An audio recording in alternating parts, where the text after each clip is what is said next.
പടി ജീവിച്ചൊള്ളാമെന്നും അവൻ പറയണത് പോലെ ചെയ്തു കൊള്ളാവുന്നതാണ്. അപ്പോൾ അവൻ പറയണ പോലെ ചെയ്തു കൊള്ളാമെന്ന് പറഞ്ഞാലും ചില ആൾക്കാർക്കൊക്കെ അങ്ങനെ ഉടമ്പടി ചെയ്താലും ഒരു 1-2 പുതുക്കൽ കഴിഞ്ഞാൽ മാത്രമേ ദൈവം ഈ അപേക്ഷ തന്നെ എടുക്കത്തുള്ളൂ. കാര്യം ഇവർ ഹാഫ് മൈൻഡായിട്ടാണ് പലതും പറയണത്, ആൾക്കാർ പറയണത്. ക്ലാസ്സൊക്കെ ശ്രദ്ധിച്ച് ചിലപ്പോൾ വീട്ടിൽ നമ്മളെ ഉറക്കമായിരിക്കും മുകളിൽ ക്ലാസ്സിൻ്റെ സമയത്ത്.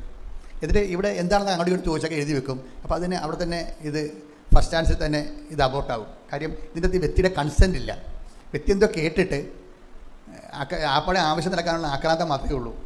ആവശ്യം നടക്കാനുള്ള ആക്രാന്തമല്ലാതെ ഈ വ്യക്തിയുടെ ഈ കൺകറൻസ് ഇല്ല വ്യക്തിക്ക്. അതാണ് ഈ പുതുക്കുമ്പോൾ തന്നെയും ചില ആൾക്കാർ വെറുതെ വന്ന് ഇങ്ങനെ പുതുക്കിക്കൊണ്ട് അത് ഇതും പറഞ്ഞ് പുതുക്കിപ്പോയി.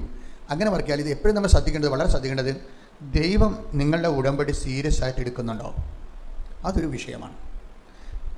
ഇനി നിങ്ങൾ ഉടമ്പടി ചില ആൾക്കാർ ഉടമ്പടി ചെയ്യാമെന്ന് മൈൻഡിൽ ഇങ്ങനെ ഓർക്കുമ്പോൾ തന്നെ പെട്ടെന്ന് ഉടമ്പടി കൺകറൻ്റായിട്ട് നമ്മളുടെ ബ്ലെസ്സിങ്സ് വരാൻ തുടങ്ങും.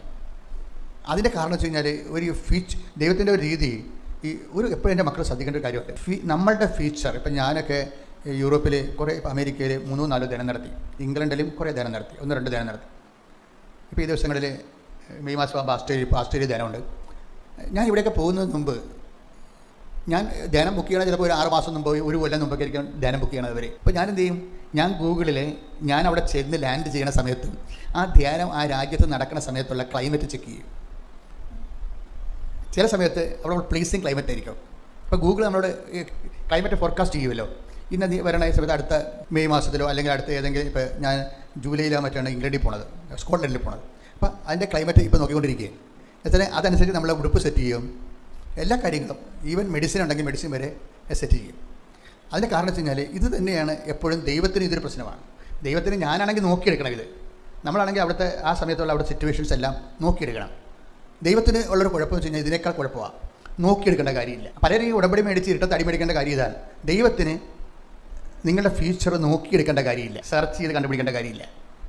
ഇതെല്ലാം സർവൈലൻസിൽ കിടക്കുന്ന കാര്യമാണ്. നിങ്ങൾ ഈ ജോലി കിട്ടിയാൽ നിങ്ങൾ ആരായിരിക്കും എന്നുള്ളത് ദൈവത്തിന് അറിയാം. അതാണ് പ്രശ്നം. അന്ന് നിങ്ങളുടെ സ്പിരിച്വൽ ക്ലൈമറ്റ് എന്തായിരിക്കും. ഈ ഇഡിയറ്റ്സ് എല്ലാം അടിമേടിക്കുന്നത് ആ ഒറ്റ കാര്യത്തിലാണ്.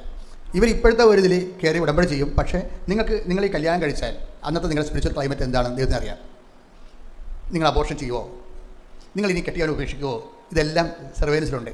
അത് കാരണം നിങ്ങളുടെ ഒരു പണി വളരെ ശ്രദ്ധിച്ച്, ഈ ഭാവിയുടെ വിശുദ്ധീകരണം ഒരു വളരെ സീരിയസ് ആയിട്ട് പരിഗണിക്കേണ്ട ഒരു വിഷയമാണ്. നമ്മളെപ്പോഴും കുമ്പസാരിക്കണത് ഇന്നലെ, ഇപ്പോൾ വിശുദ്ധവാരം കഴിഞ്ഞ് നിൽക്കുന്ന സമയമാണ്.